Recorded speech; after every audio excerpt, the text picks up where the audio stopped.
Hello, boys and girls. I picked out a special book for y'all this Wednesday.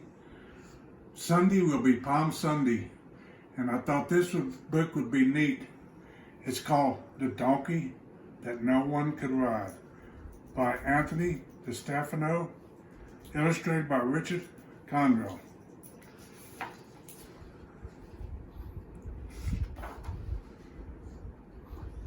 Jesus went on toward Jerusalem. He sent 2 disciples ahead. Go into that village over there, he told them. As you enter it, you will see a young donkey tied there that no one has ever ridden. Untie it and bring it here. So they brought the colt to Jesus and threw their garments over it for him to ride on as he rode along. The crowd spread out their garments on the road ahead of him.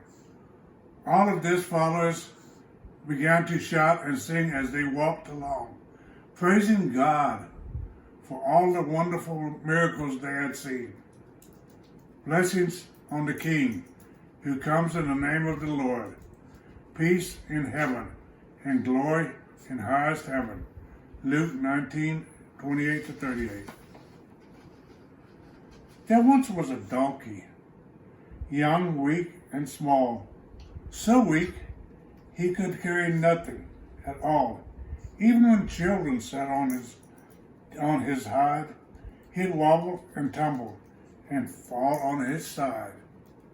No matter how much he tried or he cried, this was a donkey that no one could ride. He couldn't haul stones, he couldn't dig ditches, or carry rich men with their big bags of riches.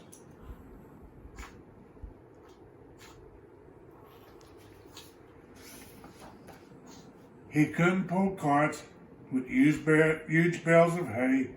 Just lifting a feather could make his legs sway. No, this donkey was useless. No good at all. Too puny, too shaky, too scrawny, too small.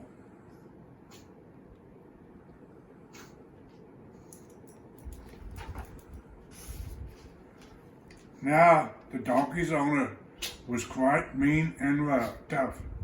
He said to the donkey, I've had quite enough. He pointed his finger and said with a huff, you can't lift a person, no matter how light. So take all your things and get out of my sight.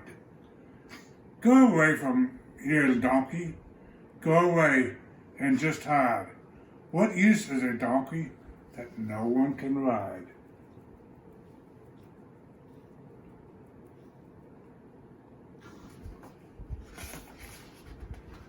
So the donkey was led to the far edge of town, pulled by his neck with his head hanging down.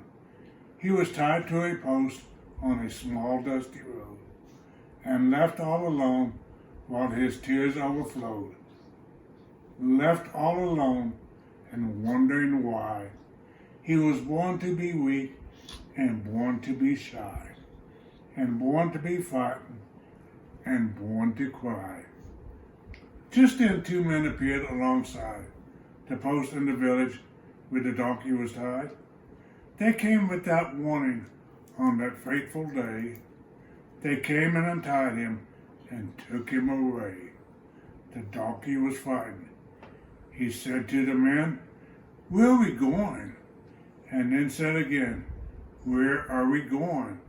And what about me? Please leave me alone and just let me be.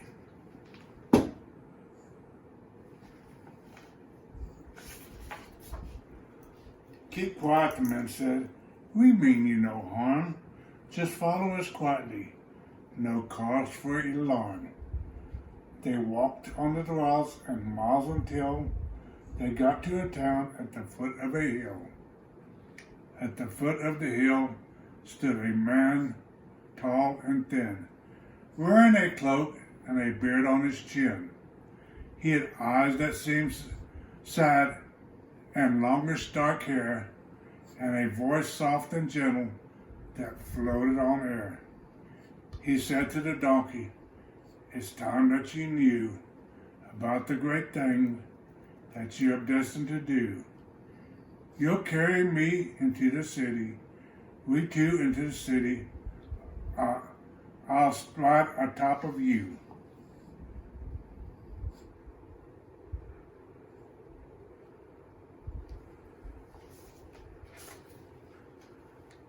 "What's that you say?" cried the donkey with dread. "There's simply no way. You've been misled. I'm just a small weakling. You must go ahead and look for another to take you instead. You see, I'm just hopeless. Ever since I was born, I've been subject to insults and teasing and scorn. My back's somewhat wicked, my legs aren't strong. I'm just a big failure who does everything wrong. Won't you believe me?" the sad donkey cried. "Just leave me alone and cast me aside. I'm just a poor donkey that no one can ride." The man looked at him with a face that was wise, with a warm, tender smile and love in his eyes. And then in the calm and mysterious way, he opened his mouth and started to say, "My help is enough. It's all that you need. It's all you require in life to succeed. The weaker you are, the more strength I give. I'll be there to help you as long as you live. I know you feel tired and frightened and broke, but do you believe these words that I've spoken? Do you believe? I ask you again, do you have faith? I can heal you, my friend."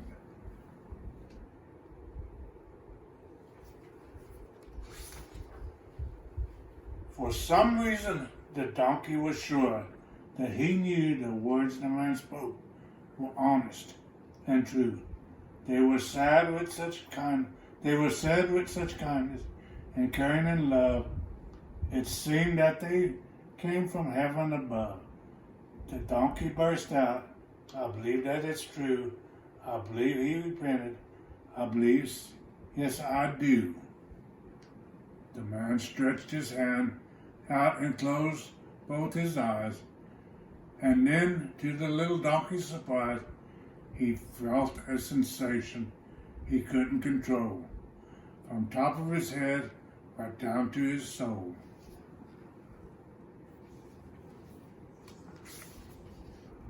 All of a sudden, he realized that now his body was stretching and changing somehow. Most amazing of all, at that very hour, the donkey began to sense he had power. He didn't feel small or weak any longer.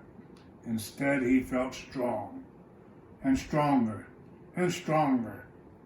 He could feel in his body the energy flowing. He could see that with his eyes that his muscles were growing. His back felt like iron, his long legs like steel. His chest felt so strong, he just couldn't be real.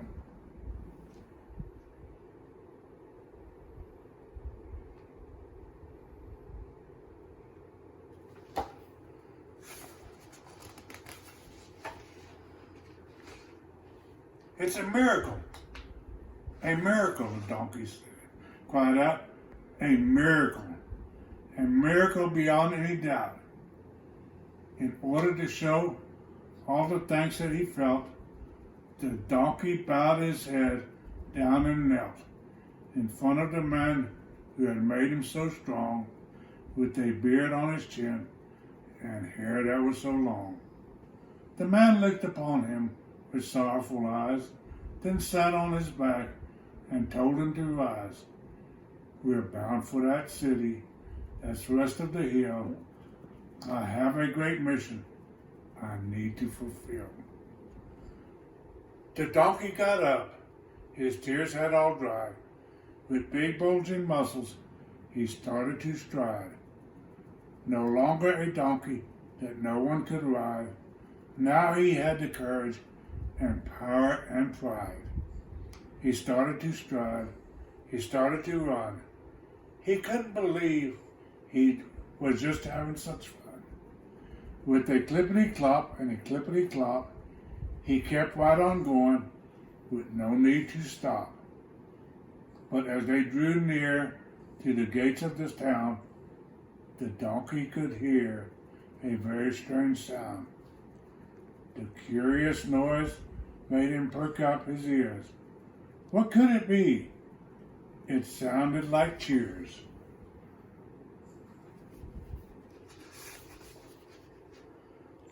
Soon crowds of people came into sight, shouting and waving their arms with delight. They were cheering the man and giving him praise, yelling Hosanna and crying hoorays. It was amazing to see the love they expressed. They called him a prophet and said he was blessed.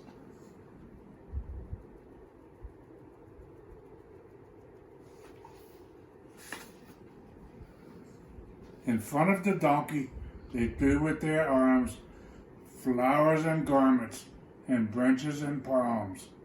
They laid all these down and started to sing, calling the man a savior and king.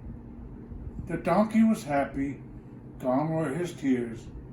Never had people sung in his ears. Never was there a moment so sweet as carrying a king with palms at his feet.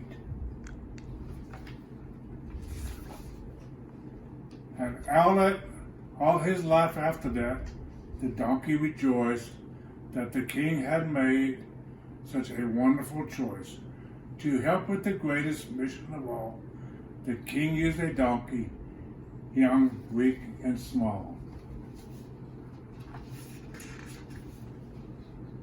So every year at Easter time when you'd hope again, remember how little faith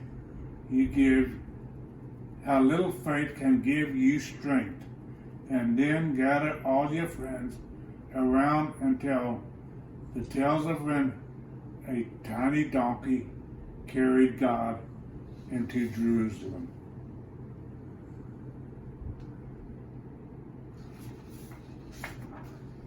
Boys and girls, I hope y'all enjoyed this book. Think about it Sunday when you're at home. I hope watching services about Palm Sunday. It's going to be an awesome day. And remember, the donkey that no one could ride. God bless you.